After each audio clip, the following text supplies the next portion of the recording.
Sri Lanka is a country that is blessed with a diverse background of communities that in fact add color to the rich cultural heritage of this nation. A very good day to all our viewers and welcome to our brand new episode of The Lost and Forgotten, where we would be talking about several communities that in fact have missed our eye in this little nation. Joining me in the studios to discuss about the fascinating topic of the Afghans who settled here in Sri Lanka is Dr. Zameer Careem, who is an historian at the University of Colombo. A very good day to you, Dr. Careem, and welcome to the show. Very good day, and thank you so much for having me on your show. Dr. Careem, I'm sure you would be ready to provide us with several valuable facts in terms of the Afghans who settled down here in Sri Lanka. But let us go back to the beginning. From where did the Afghans actually come down to Sri Lanka? Was there a particular country from which they originated? Okay, so the Afghans came from various countries of the present day. So they were mainly from Afghanistan, from the northwestern frontiers of British India, which is now Pakistan, from the Balochistan region, as well as from various other regions of the Indian subcontinent. So the Afghans settled mainly during the early years of the 19th century, that was during the British colonial era, and the Afghan term was employed by the British to identify those of ethnic Pashtun heritage, likewise the ethnic Baluchis who settled in the country. So the ethnic Baluchis and the ethnic Pashtuns were collectively identified by the British in Ceylon as Afghans. But was there any reason as to why the British identified all these communities as Afghans? It's not all these communities, it's just the Afghans and the Baluchis, like the Pashtuns and the Baluchis. But historically, the term Afghan is employed to identify those of Pashtun extraction. In the sense, the Pashtuns, the Pathans, the Afghan and the Pakhtuns, they're basically synonyms. But in Ceylon, what the British did was they used the term Afghan to identify the ethnic Pashtuns as well as the ethnic Baluchis. They're two different ethnic groups, but they were collectively identified, and Afghan was used as a collective misnomer by the British, and that has resulted in the shambolic representation of both these communities in the demographic statistics. Now, when we talk about the native ethnonyms, what were the terms used by the Ceylonese people to identify the Afghans? For example, they were referred to as Afghan Karyo in Sinhala, meaning those who came from Afghanistan, and Afghan Manishan in Tamil, meaning those who are from Afghanistan. And they were also referred to as Kabul Karyo or Kabul Manishan, Sinhala and Tamil for someone who came from Kabul. Likewise, the Afghans were known as Bengali Orang by the Malays, meaning someone from Bengal, and the Moors and the Tamils identified them as Bengali Manishan, meaning so it was always a case of identifying the origins and attributing a name. It's not basically the origins. The reason why they were identified as Bengali Orang is not because of the fact that they were Bengalis by ethnicity. It's because the Afghans frequented Bengal for trade purposes. Because Calcutta, which was the capital of Bengal Presidency, was also the capital of British India from 1772 to 1911. So because of this particular reason, because Calcutta was the capital, the Afghans in Ceylon went to Calcutta to purchase their goods, because the majority of Afghans who settled during the early years of British rule were traders. So they brought... Speaking of traders, what were the actually occupations here in Sri Lanka? What were the occupations like? Okay, so in the early 1830s and stuff, there was a Afghan community in our country, as evidenced by the writings of Barrow and Simon Carcicchetti. There was in fact an illustrated album which was prepared for an Englishman named Mr. Wells, and this album is held under the aegis of the Victoria and Albert Museum. And in the album you'll find a picture depicting an Afghan, a hand-painted drawing, and it is inscribed as Patanier, which is also one of the terms that were used by the Ceylonese to identify the Afghans. Patanier meaning Afghan. The Afghans who settled in India and the descendants of the Afghans who settled in India were identified as Pathan. And in Sinhala and Tamil, you all call them Patanier. Okay, so there have been Afghans in the country since 1830s onwards. Is there a reason as to why these Afghans came down to Sri Lanka? They were originally traders, as I mentioned earlier. Yeah. Then in the 1850s onwards, from 1850s up until the 1880s, 1890s, the Afghans were brought as horsekeepers by the British.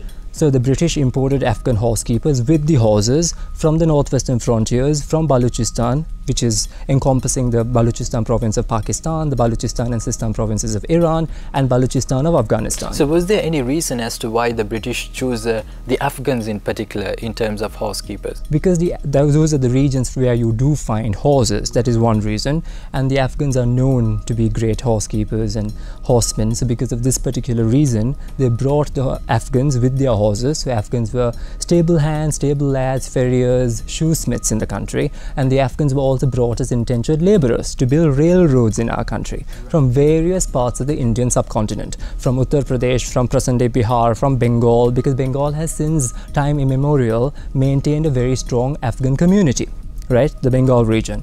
And you have the Kabuliwala community that lives in Calcutta. So there were many Afghans who came as elephant dealers, there were mercenaries who were brought to Ceylon. So during the time of this Indian British Viceroy known as Sir John Lawrence, so during his time he wanted to replace the English troops in Ceylon with the Afghans.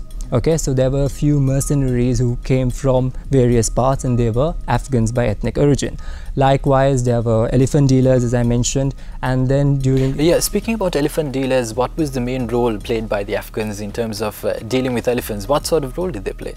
Okay, so as I mentioned, they were elephant dealers, so they were involved in capturing and transporting elephants to India, mainly to the royal courts of India. Okay, was there a reason as to why that was done? Because back then Ceylon was a famous destination for elephant hunting, or the trophy hunting as it was called, big game hunting. So European royals, squires, aristocrats, British officers used to come to Ceylon only for the purpose of hunting elephants. So prior to 1840, it is said that every British officer in Ceylon is said to have slayed at least 100 elephants, and one particular British officer who was attached to the Ceylon Rifle Regiment, known as Major Thomas Rogers, is said to have killed between 1,400 and 1,600 elephants within a span of 4 years, at an average of 1 elephant per day. So though the reason for exporting the elephants was for business purposes, but the Afghans were also interested in preserving these elephants from going extinct. So they passively contributed to the conservation of elephants. And unlike other communities that were involved in transporting elephants, the Afghans exported the elephants only to the royal courts of India. So how many elephants in total were exported from Sri Lanka by these Afghans? Okay, according to the statistical report, between 1863 and 1874, approximately 1,647 elephants were exported by the Afghans to India, to the royal courts of India. So thereby exporting these elephants, they prevented these gentle giants from being massacred by the British, as well as prevented them from going extinct. Was there any reason as to why they did not choose any other particular export destination instead of sticking to just the royal courts of India? The reason why they were sticking to India is because of the fact that India already had a sizable population of Afghans, and Afghans were involved in already supplying elephants from various parts, not just from Ceylon. There were Afghan horse dealers, elephant dealers in Burma, as well as in other parts of the Indian subcontinent, and they usually supplied to the Maharajas and Nawabs. And elephants were venerated. They are still venerated in India as gods. So this prevented these gentle giants from being massacred in our country. So the elephants were exported. The British also exported elephants. Not that it's just not the Afghans, but the British were also involved in elephant export, but that was mainly to supply to the British regiments in India. You also spoke about money lending and horsekeeping as well, but at the same time you also drew your attention towards the Afghans who were involved in the construction of railroads as well. So from horsekeeping to railroads is a completely different type of transport system in the country. How would you see the Afghans switching from one profession to another? Did they adapt themselves?